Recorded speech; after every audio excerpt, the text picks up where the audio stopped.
یہ دنیا جگہ جی لگانے کی نہیں ہے، یہ دنیا فانی ہے، یہ عارضی ہے۔ یہاں کی نعمتیں، یہاں کا آرام، یہاں کی آسائش، یہاں کی دولت، یہاں کا وحدہ، یہ سب کچھ فانی ہے، عارضی ہے، ختم ہونے والی ہے، اس کی کوئی حقیقت نہیں ہے۔ اصل تو آخرت ہے۔ لا عیش الا عیش الآخرہ۔ یہ دنیا کی زندگی کوئی زندگی نہیں، اصل زندگی تو آخرت کی زندگی ہے۔ فاغفر الانصار والمہاجرہ۔ پھر بزرگوں اور دوستوں، نبی صلی اللہ علیہ وسلم نے کہا کہ سب سے زیادہ جو انسان موت کو یاد کرتا ہے اور موت کے بعد والی جو زندگی ہے اس کی تیاری کرتا ہے، وہ اصل عقل مند ہے۔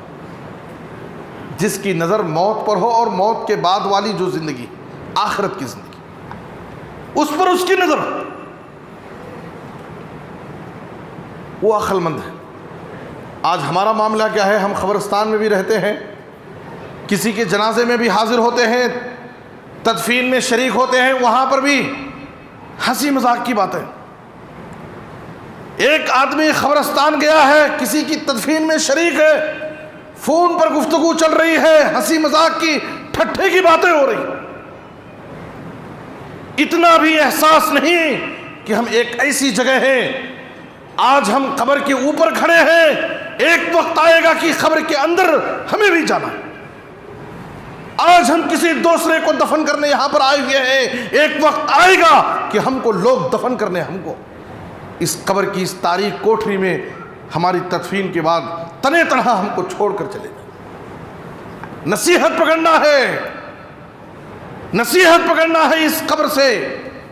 ان الحمد للہ نحمده ونستعینه ونستغفره ونعوذ باللہ من شرور انفسنا ومن سیئات اعمالنا من يهده الله فلا مضل له ومن يضلله فلا هادي له واشهد ان لا اله الا الله وحده لا شريك له واشهد ان محمدا عبده ورسوله يا ايها الذين امنوا اتقوا الله حق تقاته ولا تموتن إلا وأنتم مسلمون يا أيها الناس اتقوا ربكم الذي خلقكم من نفس واحدة وخلق منها زوجها وبث منهما رجالا كثيرا ونساء واتقوا الله الذي تساءلون به والأرحام إن الله كان عليكم رقيبا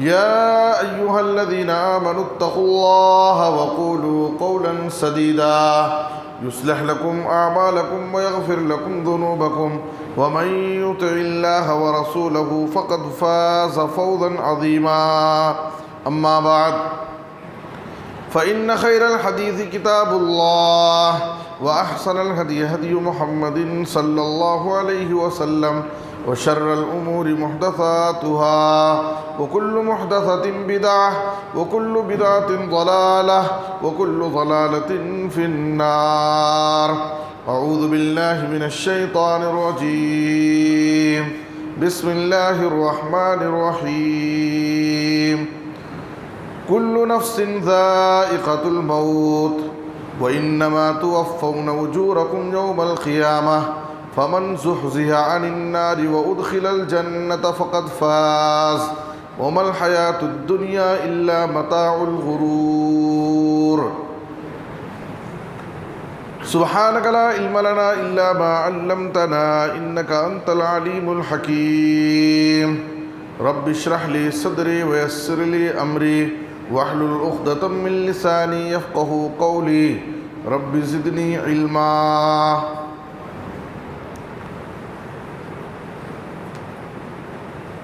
محترم حضرات، نوجوانوں، عزیز بچوں، خواتین اسلام، آج خطبہ جمعہ کا موضوع ہے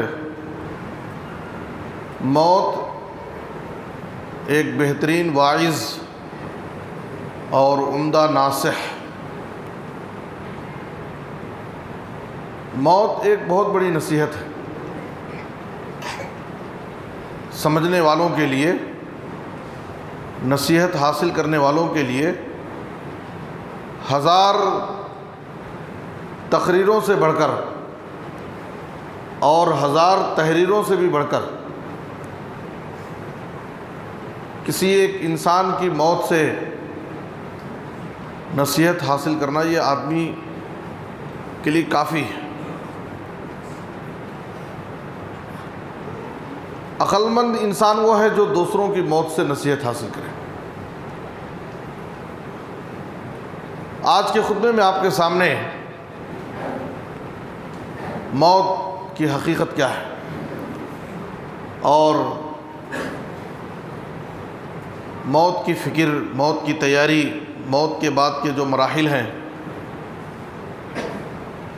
اس تعلق سے کچھ باتیں عرض کی جائیں گی۔ سورہ آل عمران کی آیت نمبر 180 پر 5 میں نے آپ کے سامنے پڑھی۔ اس آیت کریمہ میں اللہ تعالیٰ نے 4 حقیقتوں کو بیان کیا ہے۔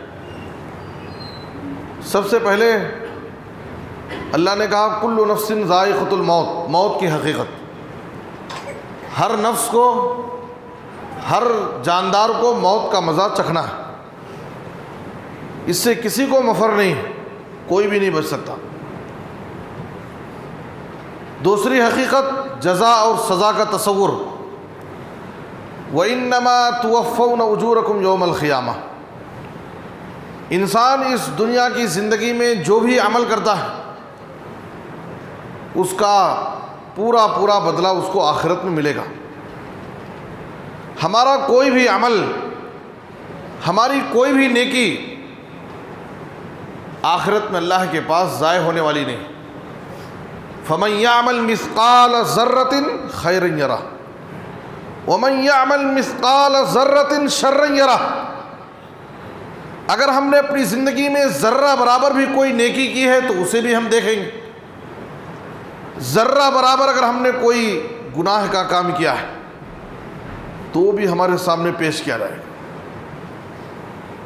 تو ہمارے ہر عمل کا بدلہ ہمیں آخرت میں ملنے والا ہے۔ تو جزا اور سزا کا تصور اس آیت کے اندر بیان کیا گیا ہے۔ اور اللہ تعالیٰ نے کہا وَإِنَّمَا تُوَفَّوْنَ أُجُورَكُمْ يَوْمَ الْقِيَامَةِ۔ تیسری چیز کامیابی کا تصور کیا ہے۔ ہمارے پاس کامیابی کے بہت سارے پیمانے ہیں۔ کسی کے پاس اچھی زمین ہے، جائیداد ہے، بینک بیلنس ہے، مال ہے، عہدہ ہے، وہ انسان اسی کو اپنی کامیابی کا سب سے بڑا پیمانہ سمجھتا ہے کہ میں دنیا کا ایک کامیاب ترین انسان ہوں۔ اصل کامیابی اس آیت کے اندر بیان کی گئی، جو سب سے بڑی کامیابی، اس سے بڑی کامیابی کا کوئی تصور نہیں ہو سکتا۔ فَمَنْ زُحْزِحَ عَنِ النَّارِ وَأُدْخِلَ الْجَنَّةَ فَقَدْ فَازَ۔ سب سے بڑی کامیابی آخرت کی کامیابی ہے۔ اس دنیا کے اندر اگر عارضی طور پر ہمیں کچھ کامیابی مل جائے تو یہ تو عارضی ہے، فانی ہے، ختم ہو جائے گی۔ سب سے بڑی کامیابی آخرت کی کامیابی ہے، اور آخرت کی کامیابی کیا ہے؟ فَمَنْ زُحْزِحَ عَنِ النَّارِ۔ آخرت میں جو شخص جہنم کی آگ سے بچا لیا گیا، وَأُدْخِلَ الْجَنَّةَ، اور جنت میں داخل کر دیا گیا، فَقَدْ فَازَ، تو کامیاب ہو گیا۔ یہ اصل کامیابی کہ آخرت میں ہم جہنم سے بچ جائیں اور جنت کے حقدار بن جائیں، یہ اصل کامیابی۔ اس کامیابی کی ہمیں فکر کرنا ہے۔ اس کامیابی کو حاصل کرنے کے لیے ہمیں اس دنیا کی زندگی میں جد و جہد کرنا، نیکیوں کا توشہ جمع کرنا ہے، یہ سب سے بڑی کامیابی۔ اور اس آیت کے اندر چوتھی چیز جو اللہ تعالیٰ نے بیان کی، دنیا کی حقیقت کو بیان کیا۔ وَمَا الْحَيَاةُ الدُّنْيَا إِلَّا مَتَاعُ الْغُرُورِ۔ اے لوگو، یہ دنیا کی زندگی صرف دھوکے کا سامان، دھوکے کا سامان ہے۔ دنیا کی رنگینیوں میں پھنس کر کے تم آخرت سے غافل مت ہو، دنیا کے پیچھے پڑ کر کے اپنی آخرت کو تباہ مت کرو۔ یہ دھوکے کا سامان ہے، جگہ جی لگانے کی دنیا نہیں ہے، یہ عبرت کی جا ہے، تماشا نہیں۔ اس آیت کریمہ میں اللہ تعالیٰ نے یہ 4 حقیقتیں بیان کی۔ موت کی حقیقت کو ہمیں سمجھنا ہے، اور جزا اور سزا کا تصور۔ آخرت میں جو ہم عمل کر رہے ہیں اس دنیا میں ہم جو بھی عمل کر رہے ہیں، آخرت میں ہمیں اس کا بدلہ ملے گا۔ اچھے عمل کا اچھا بدلہ اور برے عمل کا برا بدلہ۔ اور کامیابی کا تصور کیا ہے، کامیابی کا پیمانہ کیا ہے، اسے بھی سمجھنا ہے۔ آخرت کی کامیابی سب سے بڑی کامیابی ہے، اور دنیا کی حقیقت کو سمجھ کر کے آخرت کی فکر کے ساتھ ہمیں اس دنیا کی زندگی کو گزارنا ہے۔ میرے بزرگ اور دوستو، اس آیت میں اللہ تعالیٰ نے کہا کل نفس، ہر نفس، ہر جاندار، ہر متنفس، جو بھی سانس لینے والی چیز، تو ہر جاندار ہی کو موت کا مزہ نہیں چکھنا ہے، بلکہ اللہ تعالیٰ نے سورہ رحمان کی آیت نمبر 26 اور 27 میں کہا کل من علیہا فان وَيَبْقَى وَجْهُ رَبِّكَ ذُو الْجَلَالِ وَالْإِكْرَامِ۔ صرف جاندار ہی نہیں، بلکہ اس روئے زمین پر پائی جانے والی ہر شے، ہر چیز فانی، ہر چیز کو ختم ہونا ہے، ہر چیز فنا ہونے والی۔ صرف اللہ کی ذات وہ ذات ہے جو ہمیشہ سے باقی ہے اور ہمیشہ باقی رہے گا۔ تو اللہ تعالیٰ نے کہا ہر چیز، چاہے وہ جاندار ہو یا بے جان، سب کو فنا ہونا۔ سورہ قصص کی آخری آیت میں اللہ تعالیٰ نے کہا کل شیء ہالک الا وجہ، ہر چیز ہلاک ہونے والی ہے، ختم ہونے والی ہے، سوائے اللہ کی ذات کی۔ اس دنیا کے اندر سب سے زیادہ محبوب اور برگزیدہ بندے اللہ کی نظر میں وہ انبیاء و رسول ہیں، پیغمبروں کی جماعت۔ پیغمبروں کے بارے میں اللہ تعالیٰ نے کیا فرمایا سورہ انبیاء میں وَمَا جَعَلْنَا لِبَشَرٍ مِّن قَبْلِكَ الْخُلْدَ أَفَإِن مِّتَّ فَهُمُ الْخَالِدُونَ۔ ہم نے آپ سے پہلے کسی بھی انسان کے لیے اس دنیا میں ہمیشگی نہیں رکھی ہے، کوئی بھی اس دنیا میں ہمیشہ رہنے کے لیے نہیں آیا۔ کیا اگر آپ کو موت آئے گی تو یہ لوگ کیا ہمیشہ اس دنیا میں رہنے والے ہیں؟ کسی کو بھی اس دنیا میں ہمیشہ نہیں رہنا، امیر غریب، چھوٹا بڑا، طاقتور کمزور، ہر ایک کو موت کا مزہ چکھنا ہے۔ موت سے کس کو رستگاری ہے؟ آج ان کی تو کل ہماری باری۔ اس حقیقت کو ہمیں سمجھنا ہے میرے بزرگ اور دوستوں۔ ہر چیز کو فنا ہونا۔ انبیاء و رسول جو اس دنیا میں سب سے زیادہ اللہ کے محبوب بندے تھے، وہ بھی ایک وقت تک کے لیے آئے، ان کا کام ہوا، ختم ہوا، وہ بھی اس دنیا سے چلے گئے۔ سورہ زمر کی آیت نمبر 30 میں اللہ تعالیٰ نبی صلی اللہ علیہ وسلم سے مخاطب ہو کر فرماتا ہے اِنَّكَ مَيِّتٌ وَإِنَّهُمْ مَيِّتُونَ، آپ کو بھی موت آئے گی، اور جو لوگ آپ کی موت میں شک کر رہے ہیں یا انکار کر رہے ہیں انہیں بھی مرنا۔ موت کی ایسی حقیقت ہے جس سے ہر ایک کو گزرنا۔ وَمَا مُحَمَّدٌ إِلَّا رَسُولٌ قَدْ خَلَتْ مِن قَبْلِهِ الرُّسُلُ، محمد صلی اللہ علیہ وسلم بھی اللہ کے ایک رسول ہیں۔ آپ سے پہلے اس دنیا میں بہت سارے رسول آئے، وہ بھی آئے، اپنا کام کیے، چلے گئے۔ آپ بھی اللہ کے ایک رسول ہیں۔ کیا اگر آپ کی موت ہو جائے یا آپ کو شہید کر دیا جائے تو اے لوگوں، کیا تم اپنی ایڑیوں کے بل واپس پلٹ جاؤ گے، دین سے مرتد ہو جاؤ گے؟ اگر تم اللہ کی عبادت کرتے تھے تو تمہیں اللہ کی عبادت کرنا چاہیے، تمہاری عبادت میں کوئی فرق نہیں آنا چاہیے۔ ابو بکر صدیق رضی اللہ تعالیٰ عنہ نے اپنے خطاب میں صحابہ کرام کو نصیحت کی۔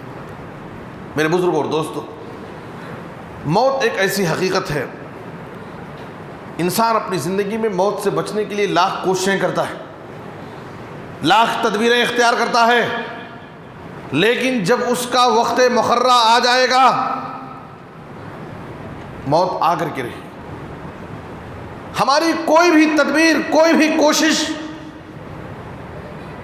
ہمیں موت سے نہیں بچا سکتی. اور یہ موت بچپن میں بھی آتی ہے، جوانی میں بھی آتی ہے، بڑھاپے میں بھی آتی ہے. اس کا کوئی وقت مقرر نہیں. اس دھوکے میں نہیں رہنا چاہیے کہ صرف بڈھے لوگ ہی اس دنیا میں مر کر جاتے ہیں. ایک صحت مند طاقتور نوجوان جس کو اپنی جوانی پر، اپنی طاقت پر ناز ہے، زمین پر دندناتے پھر رہا ہے، اس کو موت کا کوئی احساس نہیں ہے، اچانک کسی حادثے کا شکار ہوتا ہے اور اس دنیا سے چلا جاتا ہے. اس کا کوئی وقت مقرر نہیں ہے کہ بچے ہی مرے یا بوڑھے مرے. طاقتور نوجوان بھی اس دنیا سے اپنے اہل و عیال، اپنے اقربا، اپنے دوست و احباب، اپنے اہل خاندان کو روتا بلکتا ہوا چھوڑ کر چلا جاتا ہے عین جوانی کی عمر میں. اور لوگ حیران و پریشان نظر آتے ہیں. صحت مند نوجوان، طاقتور نوجوان اچانک کسی حادثے کا شکار ہو. اللہ سورہ نساء میں فرماتا ہے اینما تکونوا یدرککم الموت ولو کنتم فی بروج مشیدہ. اے لوگو، موت سے بچنے کے لیے عالی شان خوبصورت محلوں میں چلے جاؤ، کسی بڑی بلڈنگ میں جا کر چھپ جاؤ، پہاڑ کے غار میں چلے جاؤ، سمندر کی گہرائی میں اتر جاؤ، جنگل و بیابان میں بھاگ کر چلے جاؤ. یدرککم الموت، جب تمہاری موت کا وقت آ جائے گا، موت تمہیں پکڑ کر کے رہے، نہیں مر سکتے. اس کا وقت مقررہ آ جائے گا، وہ تمہارے پاس آ کر کے رہے گا. سورہ جمعہ میں اللہ فرماتا ہے قل ان الموت الذی تفرون منہ فانہ ملاقیکم. اے نبی صلی اللہ علیہ وسلم، آپ لوگوں سے کہہ دیجئے کہ وہ موت جس سے تم بھاگتے ہو، قل ان الموت الذی تفرون منہ فانہ ملاقیکم، جس موت سے تم بھاگتے ہو، جس موت سے بچنے کے لیے ہزار پلاننگ کرتے ہو، کوشش کرتے ہو، فَإِنَّهُ مُلَاقِيكُمْ، وہ تم سے ملاقات کر کے رہے. جب اس کا وقت مقررہ آ جائے گا تو تمہارے پاس پہنچ جائے گی. سورہ منافقون میں اللہ تعالیٰ نے کہا إِنَّ أَجَلَ اللَّهِ إِذَا جَاءَ لَا يُؤَخَّرُ وَلَن يُؤَخِّرَ اللَّهُ نَفْسًا إِذَا جَاءَ أَجَلُهَا. کسی بھی نفس کو جب اس کا وقت مقررہ آ جائے گا، ایک لمحے کے لیے اس کو مؤخر نہیں کیا جا سکتا، اسے ٹالا نہیں جا سکتا. میرے بزرگ اور دوستو، یہ موت کی حقیقت ہے. اور دنیا میں کسی انسان کو بہت ساری مشنریاں پیدا ہوئیں، عجیب و غریب ٹیکنالوجی آ رہی ہے اس دنیا میں، لوگ ٹیکنالوجی دیکھ کر پریشان ہیں، حیران ہیں، لیکن ابھی کوئی ایسی ٹیکنالوجی نہیں آئی جو یہ بتا دے کہ وقت سے پہلے کہ انسان کی موت ہونے والی. یہ انسان 2 دن کا مہمان ہے. اللہ سورہ لقمان کی آیت نمبر 34 میں فرماتا ہے وَمَا تَدْرِي نَفْسٌ بِأَيِّ أَرْضٍ تَمُوتُ. کسی بھی نفس کو، چاہے وہ انبیاء ہو، اولیاء ہو، کوئی بھی ہو، کسی بھی نفس کو یہ نہیں معلوم کہ اس کی موت کس سرزمین میں ہوگی، وہ کہاں جا کر مرے گا. ہماری موت کب ہے، کس حال میں ہوگی، ہم کہاں جا کر مریں گے، کسی کو پتہ نہیں. اس لیے میرے بزرگ اور دوستو، موت ایک بہت بڑی حقیقت ہے، موت ایک بہت بڑی سچائی ہے. اس کی ہمیں تیاری کرنا ہے، اس کی ہمیں فکر کرنا ہے. جناب محمد الرسول اللہ صلی اللہ علیہ وسلم نے نصیحت کرتے ہوئے فرمایا اغتنم خمسا قبل خمس. اے لوگو، 5 نعمتوں کو غنیمت جان لو، ان کی قدر کر لو، ان سے فائدہ اٹھا لو ان کے زوال سے پہلے. 5 نعمتوں سے فائدہ اٹھا لو ان سے محروم ہونے سے پہلے. اللہ تعالیٰ تم سے یہ نعمتیں چھین لے، تمہیں ان نعمتوں سے محروم کر دے، اس سے پہلے تم ان 5 نعمتوں کی قدر کر لو، ان سے فائدہ اٹھا لو، انہیں غنیمت جان لو. یہ بہت بڑی نعمت ہے اللہ کی. نبی صلی اللہ علیہ وسلم نے کہا حیاتک قبل موتک، حیاتک قبل موتک. اپنی جوانی کو غنیمت جان لو، موت آنے سے پہلے ہوشیار ہو جاؤ۔ یہ زندگی اللہ کی طرف سے امانت ہے، اللہ کی طرف سے امانت ہے۔ اس دھوکے میں مت رہو کہ ابھی تو میں 18 سال کا ہوں، 20-25 سال کا ہوں، ابھی تو میں نوجوان ہوں۔ اپنی زندگی کو غنیمت جان لو موت آنے سے پہلے، اپنی جوانی کو غنیمت جان لو بڑھاپا آنے سے پہلے، اپنی صحت کو غنیمت جان لو بیماری آنے سے پہلے، اپنی دولت کو غنیمت جان لو محتاجگی آنے سے پہلے، فرصت کو غنیمت جان لو مصروفیت سے پہلے۔ نبی رحمت جناب محمد رسول اللہ صلی اللہ علیہ وسلم کی یہ پیاری نصیحت ہے۔ میرے بزرگ اور دوستو، ہمیں اپنی زندگی کو غنیمت جاننا ہے موت سے پہلے۔ عبداللہ بن عمر رضی اللہ تعالیٰ عنہ کہتے ہیں کہ میں نبی صلی اللہ علیہ وسلم کے پاس تھا، ابن ماجہ کی صحیح حدیث ہے۔ ایک انصاری آدمی آپ کے پاس آئے، آپ سے سلام کیا اور آپ صلی اللہ علیہ وسلم سے ایک سوال کیا، ای المومنین افضل، اے اللہ کے رسول مومنوں میں سب سے افضل بہترین مثالی مومن کون ہے؟ تو نبی صلی اللہ علیہ وسلم نے سب سے اچھا مومن کس کو کہا؟ شریعت میں، اسلام میں، اللہ کے نظر میں اچھا ہونے کا پیمانہ کیا ہے؟ آپ صلی اللہ علیہ وسلم نے کہا احسنہم خلقا۔ آپ صلی اللہ علیہ وسلم نے کہا کہ جو اخلاق میں سب سے اچھا ہے وہ انسان سب سے بہتر ہے۔ کسی کے اچھا اور برا ہونے کا پیمانہ اس کا اخلاق میں جو انسان اچھا ہے، جس کا کردار اچھا ہے، جس کا کیریکٹر اچھا ہے، وہ انسان لوگوں میں سب سے اچھا انسان۔ اس لیے کہ یہاں پر انسان کا امتحان ہوتا ہے، اس کے معاملات، اس کے لین دین، لوگوں سے اس کے تعلقات، اس کی بات چیت، لوگوں کے ساتھ اس کا اٹھنا بیٹھنا، یہی اس کا اخلاق، اس کا تعامل، اس کا کردار اس کے اچھے اور برے ہونے کا پیمانہ ہے۔ احسنہم خلقا۔ دوسرا سوال کیا، فَأَيُّ الْمُؤْمِنِينَ أَكْيَسَ، مومنوں میں سب سے عقل مند مومن کون ہے؟ ہم عقل مند کس کو سمجھتے ہیں؟ چالاک، ہوشیار، جو کسی کو نقصان پہنچائے، کسی کو دھوکہ دینے میں کامیاب ہو جائے، ناحق کسی کا کیس جیتنے میں کامیاب ہو جائے، سمجھے کہ بڑا عقل مند، بڑا چالاک۔ میرے بزرگ اور دوستو، عقل مند ہونے کا پیمانہ بھی ہمارے پاس الگ الگ ہے۔ آپ صلی اللہ علیہ وسلم نے کیا فرمایا؟ سب سے عقل مند کون ہے؟ اکثرہم للموت ذکرا واحسنہم لما بعدہ استعدادا اولئک الاکیاس۔ آپ صلی اللہ علیہ وسلم نے کہا عقل مند مومن وہ ہے جو سب سے زیادہ موت کو یاد کرتا ہے، جس کی نظر اس کی موت پر ہوتی ہے۔ یہ دنیا جگہ جی لگانے کی نہیں ہے، یہ دنیا فانی ہے، یہ عارضی ہے۔ یہاں کی نعمتیں، یہاں کا آرام، یہاں کی آسائش، یہاں کی دولت، یہاں کا وحدہ، یہ سب کچھ فانی ہے، عارضی ہے، ختم ہونے والی، اس کی کوئی حقیقت نہیں ہے۔ اصل تو آخرت ہے۔ لا عیش الا عیش الآخرہ۔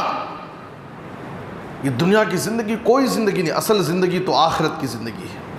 فاغفر للانصار والمہاجرہ۔ میرے بزرگوں اور دوستو، نبی صلی اللہ علیہ وسلم نے کہا کہ سب سے زیادہ جو انسان موت کو یاد کرتا ہے اور موت کے بعد والی جو زندگی ہے اس کی تیاری کرتا ہے، وہ اصل عقل مند ہے۔ جس کی نظر موت پر ہو اور موت کے بعد والی جو زندگی، آخرت کی زندگی، اس پر اس کی نظر،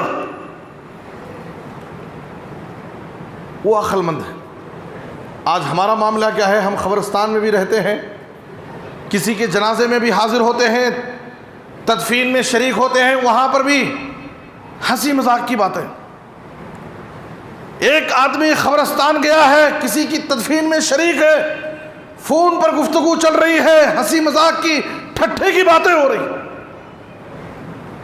اتنا بھی احساس نہیں کہ ہم ایک ایسی جگہ ہیں، آج ہم قبر کے اوپر کھڑے ہیں، ایک وقت آئے گا کہ قبر کے اندر ہمیں بھی جانا ہے۔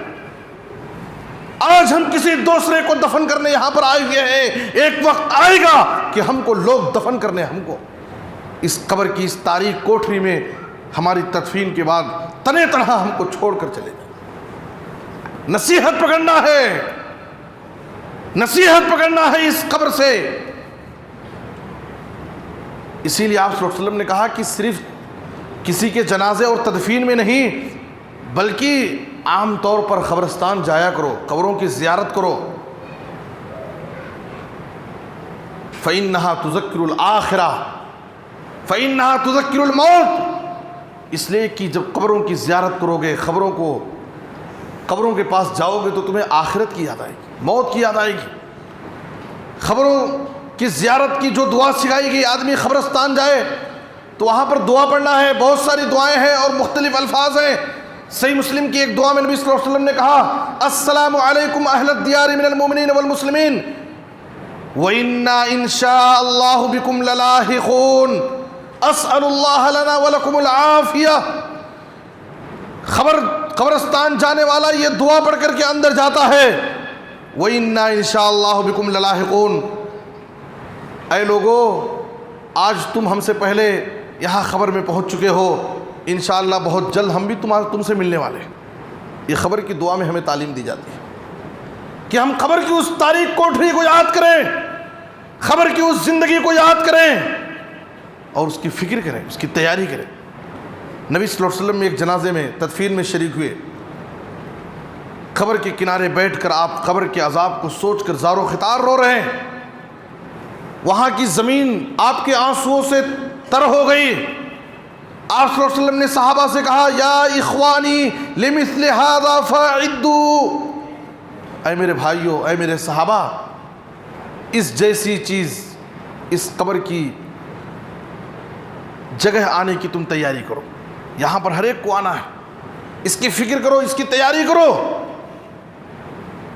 نبی صلی اللہ علیہ وسلم کائنات کے امام ہیں، آپ کا مقام و مرتبہ کیا ہے، آپ کی فضیلتیں کیا ہیں، لیکن نبی صلی اللہ علیہ وسلم قبر کے عذاب کو سوچ کر زار و خطار رو رہے۔ نماز میں تشہد میں نبی صلی اللہ علیہ وسلم جہاں بہت ساری دعائیں پڑھتے تھے، آپ اللہ سے پناہ مانگتے تھے، آپ دعا پڑھتے تھے، اللہم انی اعوذ بک من عذاب جہنم ومن عذاب القبر، اے اللہ میں جہنم کے عذاب سے اور قبر کے عذاب سے پناہ چاہتا ہوں۔ نبی صلی اللہ علیہ وسلم کو یہ فکر ہے۔ حضرت عثمان غنی رضی اللہ تعالیٰ عنہ، جن کو زبان رسالت سے جنتی ہونے کی بشارت ملی ہوئی ہے، عرش والے نے جن کی مغفرت کا اعلان کر دیا ہے، لیکن جب ان کا گزر قبر کے پاس سے ہوتا زار و خطار روتے، ان کے داڑھی آنسوؤں سے تر ہو جاتے تھے۔ ان سے پوچھا گیا، آپ کے پاس، آپ کے سامنے جنت اور جہنم کا ذکر ہوتا ہے لیکن آپ اتنا نہیں روتے ہیں، لیکن قبر کے پاس سے گزرتے ہیں تو اتنا روتے ہیں۔ تو کہا، ان القبر اول منزل من منازل الاخرہ فإن نجا منه فما بعده أيسر منه وإن لم ينج منه فما بعده أشد منه وقال رسول الله صلى الله عليه وسلم ما رأيت منظرا قط والقبر إلا القبر أفظع منه۔ کہا کہ قبر کی آخرت کی منزلوں میں پہلی منزل ہے، یہاں سے آخرت کا سفر شروع ہوتا ہے۔ اگر اس پہلی منزل میں ہم کامیاب ہو گئے، نجات پا گئے قبر کے عذاب سے، تو سمجھیے کہ بعد کی جو منزلیں آنے والی ہیں اور آسان ہوتی جائیں گی۔ لیکن اگر اس پہلی منزل میں ہم ناکام ہو گئے، یہ پہلی منزل اگر ہمارے لیے مشکل ہو گئی، تو بعد کی منزلیں، آخرت کے جو دوسرے مراحل ہیں، وہ ہمارے لیے اور مشکل ہوتے جائیں گے۔ اس لیے میرے بزرگوں اور دوستو، دوسروں کی موت سے ہمیں نصیحت حاصل کرنا ہے، دوسروں کی موت سے ہمیں نصیحت حاصل کرنا ہے۔ دوسروں کے جنازوں میں شریک ہونے سے پہلے ہمیں یہ تصور کرنا ہے کہ آج ہم دوسروں کے جنازے میں شریک ہیں، کل ایک وقت آئے گا کہ ہمارا جنازہ پڑھا جائے گا۔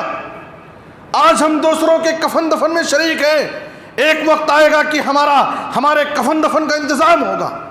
آج ہم کسی کی جدائی پر آنسو بہا رہے ہیں، غم میں ہیں، ایک وقت آئے گا کہ ہمارے غم میں لوگ آنسو بہائیں۔ بہت بڑی نصیحت ہے،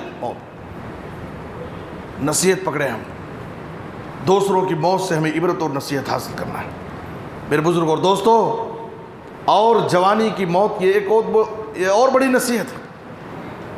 جوانی کی موت یہ اور بڑی نصیحت ہے، خاص طور پر ان نوجوانوں کے لیے جو اپنی جوانی کو عیاشی میں گزار رہے ہیں، جو اپنی جوانی کو اللہ کی نافرمانی میں گزار رہے ہیں، جو اپنی جوانی کو دیوانی بنائے ہوئے ہیں۔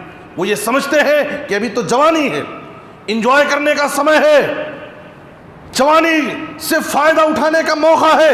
جب آخری عمر میں پہنچیں گے، بوڑھے ہوں گے، تو اللہ کی عبادت کر لیں گے، مسجد کو لازم پکڑ لیں گے، نمازی ہو جائیں گے، تہجد گزار ہو جائیں گے۔ میرے بزرگوں اور دوستو، وہ شبابک قبل حرمک، اپنی جوانی کو قدر کر لو، غنیمت جان لو، بڑھاپا آنے سے تمہیں کیا معلوم کہ تم اس آخری عمر کے جس کی آرزویں اپنے سینے میں بھرے ہوئے ہو، اس وقت سے پہلے اس دنیا سے تم چلے جاؤ۔ اس لیے جوانی کو غنیمت جان لو، اس کی قدر کر لو، بڑھاپا آنے سے پہلے۔ میرے بزرگ اور دوستو، ایک انسان پوری زندگی لہو و لعب میں گزار دیتا ہے، وہ اپنی زندگی کی قدر نہیں کرتا ہے، لیکن جب موت کا وقت اس کے پاس آتا ہے تو اسے ہوش آتا ہے اور وہ اللہ سے مہلت مانگنے لگتا ہے۔ اللہ نے اس کو 30 سال کی زندگی دی، 60 سال کی زندگی دی، 50 سال کی زندگی دی، اللہ کی عبادت کر کے اللہ کو راضی نہیں کر سکا، نیکیاں نہیں کر سکا۔ جب موت کا فرشتہ اس کے سامنے آ جاتا ہے، اب اسے ہوش آتا ہے۔ اللہ سے کیا کہتا ہے؟ حَتَّى إِذَا جَاءَ أَحَدَهُمُ الْمَوْتُ قَالَ رَبِّ ارْجِعُونِي لَعَلِّي أَعْمَلُ صَالِحًا فِي مَا تَرَكْتُ كَلَّا إِنَّهَا كَلِمَةٌ هُوَ قَائِلُهَا۔ سورہ مومنون کی آیت نمبر 99 میں اللہ فرماتا ہے، جب انسان کی موت اس کے پاس آ جاتی ہے، انسان اللہ سے مہلت مانگتا ہے، رب ارجعونی، اے میرے رب تو مجھے جو دنیا میں چھوڑ کر کے جا رہا ہوں مجھے واپس لوٹا دے، تھوڑا مجھے موقع دے دے، تھوڑی اور زندگی دے دے، لعلی اعمل صالحا، تاکہ میں کچھ نیک اعمال کر لوں۔ اللہ کہے گا کہ یہ تو بس کہنے کی بات ہے، تجھے نیک اعمال کرنے کے لیے، رب کو راضی کرنے کے لیے، آخرت کے لیے، نیکیوں کا توشہ بنانے کے لیے میں نے ایک لمبی عمر دی تھی، تو نے اپنی پوری زندگی کو لہو و لعب میں گزار دیا اور اب تھوڑی مہلت مانگتا ہے، میں نے تو تجھے بہت لمبی زندگی دی تھی۔ سورہ منافقون میں اللہ فرماتا ہے، وَأَنفِقُوا مِمَّا رَزَقْنَاكُم مِّن قَبْلِ أَن يَأْتِيَ أَحَدَكُمُ الْمَوْتُ فَيَقُولَ رَبِّ لَوْلَا أَخَّرْتَنِي إِلَىٰ أَجَلٍ قَرِيبٍ فَأَصَّدَّقَ وَأَكُن مِّنَ الصَّالِحِينَ۔ اور دوسرے، جب انسان کو اللہ کے آخرت میں جب انسان کو جہنم کی آگ کے سامنے، جہنم کے گڑھے کے سامنے لایا جائے گا اور اس کو جہنم کے مناظر دکھائے جائیں گے کہ جہنم کے اس گڑھے میں تجھے بھی ڈالا جائے گا، اس وقت انسان کہے گا، ربنا ابصرنا وسمعنا فرجعنا نعمل صالحا انا موقنون۔ اے اللہ، اس عذاب جہنم سے مجھے دنیا میں بہت ڈرایا گیا، مجھے یقین نہیں ہوتا تھا، اب میں نے اپنی نظروں سے دیکھ لیا، اپنے کانوں سے سن لیا، اب مجھے یقین آ گیا ہے، اے اللہ مجھے دنیا میں دوبارہ بھیج دے، میں نیک عمل کروں گا۔ جبکہ اس کی یہ خواہش کبھی پوری ہونے والی نہیں۔ دنیا یہ دار العمل ہے، آخرت دار الجزا ہے۔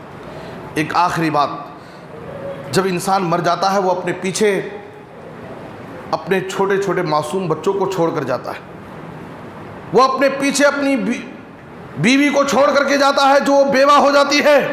ہماری یہ ذمہ داری ہے کہ ایسے یتیم بچوں کے لیے سہارا بنے، اس بیوہ عورت کے لیے سہارا بنے۔ اسلام کی ایک بہترین تعلیم ہے، یتیموں اور بیواؤں کو ہم نظر انداز نہ کریں۔ سماج اور معاشرے میں جو بھی یتیم بچے ہیں، جو بیوہ عورتیں ہیں، ان کی کفالت کرنا، ان کا تعاون کرنا، ان کے لیے سہارا بننا، یہ ایک بہت بڑی نیکی ہے۔